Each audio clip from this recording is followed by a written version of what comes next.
High বন্ধুরা, welcome to mini blog. দেখো বাজার থেকে পনির এনেছে। আর কি সবজি আনলা দেখো, এই যে ডেকে শাক, পটল দিয়ে আলু দিয়ে নিরামিষ পনির তরকারি হবে। করলা একটা ছিল, নিলাম, আলু নিলাম, সব কিছু এখন কাটাকাটি করব।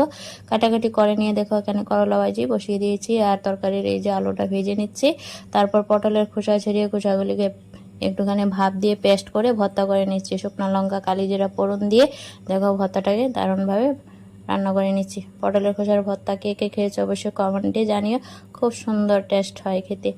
তারপর ডেকে শাকটা বসিয়ে দিয়েছি বন্ধুরা। এই যে ডেকে শাকটাকে এখন নাড়াচাড়া দিয়ে ভেজে নেব। ডেকে শাকও পুষ্টিগুণে ভরা, কার কার পছন্দ সেটাও কমেন্টে জানিও। তো বন্ধুরা দেখো আলু পটল পনির ভেজে নিয়ে পনিরের তরকারিটাও বসিয়ে দিয়েছি।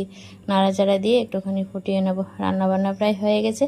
তো আজ রান্নাবান্নাগুলি তোমাদের সাথে শেয়ার করলাম। কেমন লাগলো রান্নাবান্নাগুলি অবশ্যই কমেন্টে জানিও। এই তো আলু পটলের পনিরের তরকারি হয়ে গেছে। ভিডিওটা ভালো লাগলে লাইক কমেন্ট শেয়ার করে